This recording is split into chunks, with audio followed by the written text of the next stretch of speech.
تضاد ہوتا ہے, کبھی کبھی وہ جھلک جاتا ہے ہماری پالیسیز میں, اور ہم انکنسسٹنٹ رہتے ہیں. یعنی ہماری پالیسیز میں, اب اگزامپل دیتا ہوں آپ کو, کہ جب ایک پرسیپشن ہے یہ کہ جب پیپلز پارٹی کی حکومت ہوتی ہے تو وہ ذرا ویسٹ کی طرف ان کا زیادہ جھکاؤ ہوتا ہے. ابھی بھی ہم نے دیکھا کہ بلاول بھٹو جب فارن منسٹر بنے تو وہ دنیا سے انگیج کیا. میں تو اس کو سپورٹ کرتا ہوں کہ آپ کو انگیج کرنا چاہیے. خان صاحب جب وزیر اعظم تھے تو انہوں نے جب وہ ٹرمپ سے مل کر آئے تو آپ کو یاد ہوگا انہوں نے کہا تھا کہ مجھے لگ رہا ہے کہ میں ورلڈ کپ جیت کے آیا ہوں. اتنا وہ خوش تھے. پھر ایک وقت ایسا آیا کہ انہوں نے کہا کہ بالکل بہت خوش تھے. پھر ایک وقت ایسا آیا کہ انہوں نے کہا کہ امریکہ نے میری حکومت گرا دی ہے اور ہمارے پورے ملک کی جو پالیسی ہے وہ کنفیوژن کا شکار ہو جاتی ہے. میں یہ سمجھتا ہوں کہ فارن آفس کو, جیسے کہ ہم نیشنل انٹرسٹ کی بات کرتے ہیں, تو نیشنل انٹرسٹ کا ایک بہت بڑا ستون ہماری فارن پالیسی ہے, کیونکہ فارن پالیسی کے ذریعے ہم اپنے ملک کو انٹرنیشنلی انگیج کرتے ہیں. میری ذاتی رائے کے مطابق یہ ہے کہ فارن آفس کو ڈی پولیٹیسائز ہونا چاہیے. یعنی ایسا نہ ہو کہ ایک پارٹی آئے تو وہ کچھ اور کہہ رہی ہو, ابھی وہ آئے تو کہہ رہے پہلے وہ ورلڈ کپ جیت رہے تھے پھر ان کی حکومت کے خلاف سازش ہو گئی, اب پیپلز پارٹی کا کچھ اور نقطہ نظر ہو سکتا ہے, نون لیگ کا کچھ اور ہو سکتا ہے. تو ہمیں چاہیے, ابھی اچھی بات ہے یونٹی گورنمنٹ ہے, لیکن میری ذاتی رائے کے مطابق آئی ہوپ کہ جنرل صاحب اگری کریں گے کہ اسرائیل کا ایشو ہو یا کوئی بھی ایشو ہو, اس طرح کے ہمارے کچھ, میں سمجھتا ہوں کہ 10 یا 15 ایشو ہیں. Kashmir is very important. فلسطین کو ہم نے کیونکہ کنیکٹ کیا ہے, ہماری سائیکی میں ہم نے کشمیر اور فلسطین کو ایک کر کے ہم نے پیش کیا ہے اپنے نوجوانوں کو, ہماری ذہن سازی اس طرح سے ہوئی ہے. حالانکہ اس میں اگر آپ ڈیبیٹ کریں گے انٹلیکچولی تو there is a lot of differences between these two issues. لیکن میں آپ کو یہ کہنا چاہتا ہوں کہ ان معاملات کے اوپر اگر ہم کوئی پالیسی سازی کرنا چاہیں گے تو میں ایگری کروں گا جنرل صاحب سے, ہمیں سب سے پہلے ڈی پولیٹیسائز ڈسکشن کرنی ہے. یعنی یہ کوئی پیپلز پارٹی یا نون لیگ یا پی ٹی آئی کی پالیسی نہیں ہونی چاہیے, یہ ہماری اسٹیٹ کی پالیسی ہونی چاہیے. ہماری اسٹیٹ کیا فیصلہ لیتی ہے, تمام جماعتوں کو مل کر اس پہ صحیح بات کی کہ یہ تبھی ہم اس کو. میں ایک منٹ آپ سے چاہوں گا. جی, پھر کہا جا رہا ہے کہ بریک کا وقت ہوا ہے تو اس لیے ہمیں بریک لینی پڑے گی. لیتے ہیں بریک ناظرین, اور بریک سے جب واپس آئیں گے تو پہلے تو ہم جنرل صاحب کی جانب چلے گئے, اس دفعہ جاوید ملک صاحب کی ہی جانب جائیں گے. ہمارے ساتھ رہیے.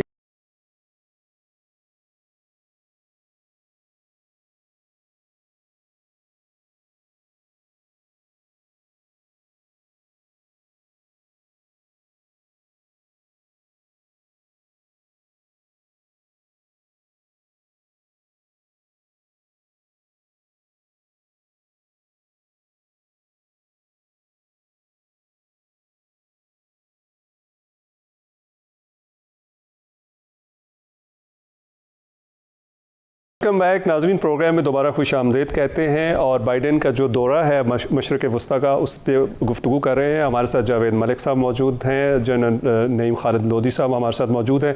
جاوید ملک صاحب کی جانب جاتے ہیں. ملک صاحب بالکل وہیں سے آپ کنٹینیو کیجیے گا, یہاں پہ میں نے آپ کو انٹرپٹ کیا تھا. جی, میں یہ کہنا چاہ رہا تھا کہ یہ جو پالیسی سازی ہوتی ہے, جب کبھی ہم کچھ اس قسم کا ایک یعنی پالیسی شفٹ لیتے ہیں, اگر ہم کچھ کہتے ہیں کہ ہمارا نیشنل انٹرسٹ فارن پالیسی, کیونکہ دنیا کے حالات بھی ڈائنامک ہیں, بدل رہے ہیں. یہ جو صورتحال ہے دنیا کی, جسے ہم کہتے ہیں کہ ڈائنامک پولیٹیکل ڈسکورس, اس کے مطابق وہ اپنی پالیسی کو شفٹ کرتے ہیں. اسی طرح اگر ہمیں بھی کبھی کوئی شفٹ لینا ہے اور وہ ہمارے نیشنل انٹرسٹ میں ہے, تو ہم یہ نہیں کہتے کہ ہماری ماضی کی پالیسی غلط ہے, لیکن ہم کو ری الائن کرنا ہے اگر اپنے آپ کو. تو اس کے لیے میری ذاتی رائے کے مطابق ہماری تمام پولیٹیکل ڈسپنسیشن کو ایک پیج پر آنے کے بعد, اونرشپ لینے کے بعد, پھر ہم کچھ پالیسی شفٹ کر سکیں گے. ورنہ اگر آپ ابھی ہم دیکھ رہے ہیں نا کہ بلیم گیم چل رہی ہے, کبھی ایک کسی کو کہا جاتا ہے یہ اسرائیل کو تسلیم کرنے لگے ہیں, کبھی دوسرے کو کہا جاتا ہے. آئی ایم سو سوری, مجھے دکھ ہوتا ہے یہ دیکھتے ہوئے کہ ہمارے ملک کے نیشنل انٹرسٹ کے ساتھ ہم کیا کھلواڑ کرتے ہیں. جی بالکل, یہ کسی ایک شخص کی پالیسی تو نہیں ہو سکتی. بالکل, جنرل صاحب کی جانب یہ پالیسی اسٹیٹ کی ہونی چاہیے. جی بالکل, اسٹیٹ کی پالیسیز ہونی چاہیے. جنرل صاحب یہ بتائیے گا کہ اب بائیڈن نے کہا ہے کہ جو مشرق وسطیٰ ہے وہ پہلے سے زیادہ پیسفل اور اسٹیبل ہے, اور ساتھ یہ بھی بتا دیجیے گا کہ جو پیس پروسیس کی انہوں نے یمن میں بات کی ہے, کیا اس کا بھی سلوشن نکل آئے گا؟ سعودیز اس پہ ایگری ہو جائیں گے جو بھی سلوشن نکالنا چاہتے ہیں؟ 3-4 سوال آپ کے پاس میں رکھ دیتا ہوں. ریجنل سیکیورٹی کے حوالے سے بھی انہوں نے بات کی ہے, انرجی کے حوالے سے بھی انہوں نے کہا کہ ہم چاہتے ہیں کہ جس طرح آپ نے بھی کہا کہ اگر آئل پروڈکشن زیادہ ہوگی تو پرائسز نیچے آئیں گی. جی ایک میں وہ ایڈ کر دوں کہ ایکسیلنسی نے اسٹیٹ پالیسی کی بات کی، اس میں یہ بھی ایڈ کر دوں کہ جس کا کام اسی کو ساجے. یہ اگر کوئی فوجی یہ سمجھے کہ مجھے سارا پتہ ہے کہ تعلقات کیسے بنائے جاتے ہیں بین الاقوامی سطح کے اوپر، اور وہ اس کو پش کرنے کی کوشش کرے تو وہ غلطی ہوگی. ابھی دیکھیے کتنے سلجھے ہوئے انداز میں جاوید صاحب بتا رہے ہیں کہ کیسے تعلقات ہوتے ہیں اور کس طریقے سے کیے جاتے ہیں. تو میں سمجھتا ہوں کہ بہت ذہین اور فتین لوگ موجود ہیں ہمارے فارن آفس میں.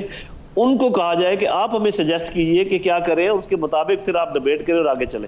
اچھا جو آپ بات کر رہے ہیں، دیکھیں بالکل وہ یمن والا مسئلہ بھی حل ہو سکتا ہے، اس لیے کہ ابھی یکسوئی پیدا کرنی ہے امریکہ نے 2-3 چیزوں کے اوپر.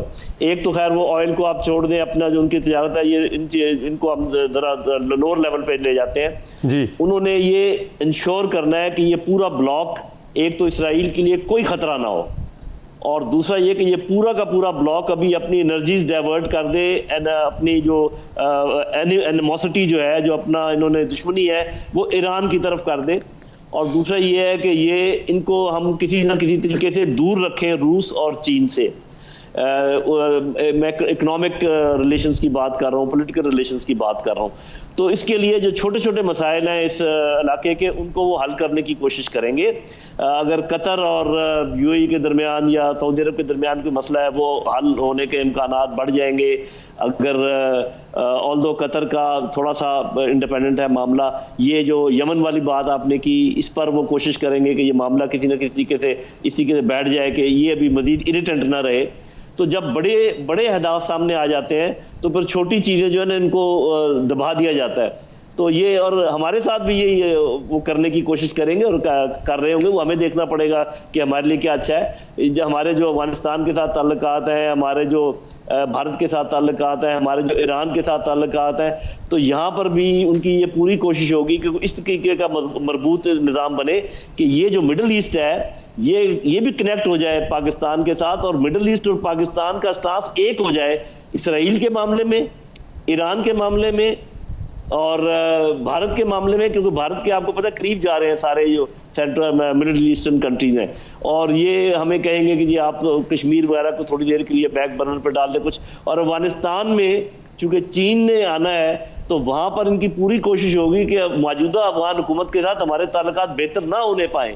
تو یہ ساری چیزیں نظر آتی ہیں، ہمیں ان کے مطابق اپنا دیکھنا پڑے گا کہ بالکل اپنا دیکھنا پڑے گا. مشکل وقت ہمارے لیے بھی آ رہا ہے جی، مشکل وقت آ رہا ہے. تو جاوید ملک صاحب یہ فرمائیے گا کہ کیا سعودیز جو ہیں کوئی ہمارے اور یو ایس اے کے جو ریلیشنز ہیں ان کو بہتر کرنے میں کوئی رول پلے کر سکتے ہیں اور بھارت پہ بھی کوئی دباؤ ڈال سکتے ہیں؟ دیکھیے سعودی عربیہ کی جو لیڈرشپ ہے وہاں پہ ہم دیکھتے ہیں کہ اس وقت ایک نوجوان کی عادت ہے، کراؤن پرنس.